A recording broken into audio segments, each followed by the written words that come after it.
Salam, hər vaxtınız xeyir olsun, əziz millətim.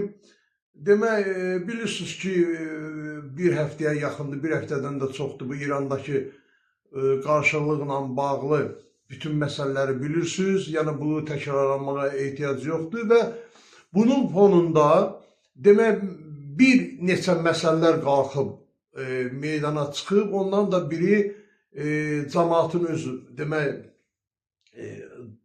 Güney Azərbaycanlıların orada mitinqlərdə işlətdikləri sözlərdir ki, Quzey ilə Güney birləşsin, bütöv Azərbaycan olsun. Həmin bundan qorxuya düşən Fars rejimi, həmin bu molla rejimi başlayıblar, demək, bizim bu qardaşlıqda bizi, münasibətlərimizi pozmağa və hədə-qorxu gəlməyə, daha doğrusu Güneylilərin bu istəyinin qarşısını almaqdan ötürü müxtəlif variantlara əl atıblar.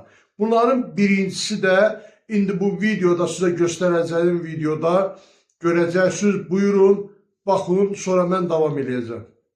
Tutaq ki, biz İranı birləşdirdik, gəlin, Təbriz, Ərdəbil, Azərbaycan. Hansı plan üçün? Güya İranın biznesmenləri, şirkət sahibləri bilmir ki, Azərbaycan daxilində şirkət sahiblərini Əliyev rejimi necə müflis bir vəziyyətə salır.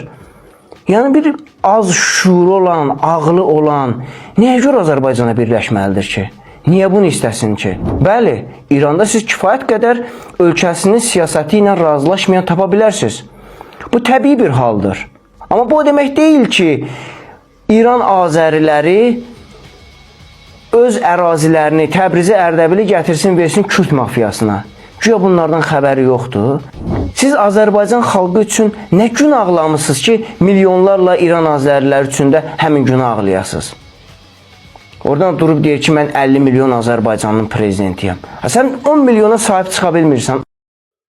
Görürsünüzmü, əziz dostlar? Bax, bu adamın danışıqlarına baxın. Bu deyir ki, Azərbaycanda güya Güneylilər birləşmək istəməz. Ona görə istəməz ki, onlar bilirlər ki, Quzeydə iş adamlarının başına nə oynatsınlar. Güya Güneydə iş adamları gələcək Quzeydə iş görməyə. Burada da onların hökumət başına oynatacaq, pulunu, var dövlətini tutub əlindən alacaq. Yəni, bununla qorxuzurlar Güneyli qardaşlarımızı. Halbuki Azərbaycanda, Quzeydə elə bir şey yoxdur.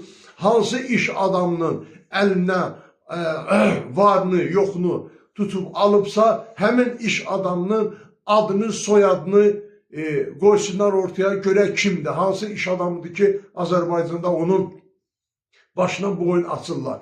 Bəli, düzgün iş görməyən, qeyri-qanuni hərəkətlərlə məşğul olan insanlar kimliyindən asılı olmayaraq cinayət məsuliyyətinə cəlb olunlar Azərbaycanlar. Yox, əgər düzgün fəaliyyət göstərsənsə, heç bir problem yoxdur. Azərbaycan hal-hazırda dünyanın ən gözəl ölkələrindən biridir.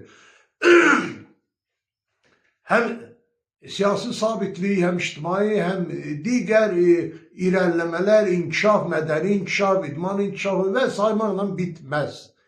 Yəni, kölgə salmaq, bizim qardaşlığımızın arasına girməkdən ötürü bəzi bu tulaları hal-hazırda dindirirlər və bunların da məqsəd yönlü olmağını hər kəs bilməlidir. Və nəzərinizə çatdıram ki, buradan istər o taylı, istər bu taylı qardaşlarıma ki, ayıq-sayıq olun, belə bir itlərin bizim qardaşlığımıza, bizim münasibətlərimizə xələl gətirəcəyinə, gətirməsinə inanmayın, yol verməyin.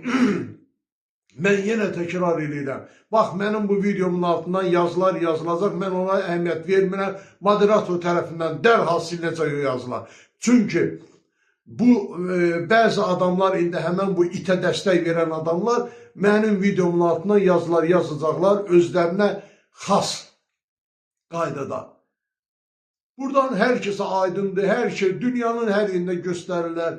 Blogerlər gəlir, Avropadan blogerlər gəlir, burada Türkiyədən blogerlər gəlirlər, Bakıdan çəkilişlər eləyirlər, göstərirlər dünyanın hər yerində Azərbaycan necə sakit, sabit bir ölkə olduğunu, necə mədəni bir ölkə olduğunu hər bütün dünyaya göstərirlər. Bunu da hər biriniz görürsünüzlər. Bax, mən deyirəm, bir türk iş adamı gördüm, 5 il Azərbaycanda yaşayıb, Azərbaycanla bağlı açıqlamalar verirdi. Deyir, dünyanın bəlkə də yeganə ölkəsidir ki, Azərbaycanda. Mən 5 il orada çalışdım iş adamı kimi. Mən orada bir nəfərlə dava eləyən, savaş eləyən küçədə, bayırda görmədim. Yəni, görürsünüz, bu adam nəyi vurğuluyur? Demək ki, bu həqiqətən də belədir. Baxın, görürsünüz də, bizim məclislərimiz yüksək səviyyədə keçir. Məsələn, qabaqlar 40-50 il bundan qabaq toy məclisləri eləyərdi, orada davalar düşərdi, söz-söhbət olardı. Heç bir şey yoxdur. Mədəni insanlarımız mədəniləşib, yüksək mədəniyyətə malikdir Azərbaycan xalqı hal-hazırda. Kimisə narazılığı varsa özündən küssün, bizneslə məşğul olan 100 minlərlə insan var Azərbaycanda, qohumlarımızda var, ağrəbələrimizdə var, supermarketlərdə var, inşaat MNC-ləri də var, hamısını görürsünüz. Kimi gəlib tutub döyüb əlindən, mağazinlərindən alıblar, kimi gəlib incidirlər burada, kimə nə iniblər Azərbaycanda bir nəfər çıxsın desin. Və bunu danışan itlər özləri danışarkən bir nəfəri misal gətirmədilər, ən azından burada adını, soyadını demədilər ki, bu adamı belə bu biznesmeni incidiblər burada. Biz də onunla bağlı araşdırma aparaq görək ki, bunu nədən ötəri incidiblər?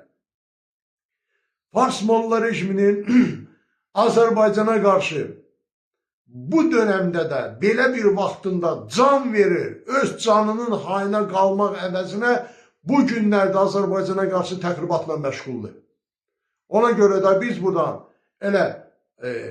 mən buradan xahiş edirəm Güneyli qardaşlarımıza Molla Fars rejiminə yox deyək və öz dövlət müstəqilliyimizi elan eləyək.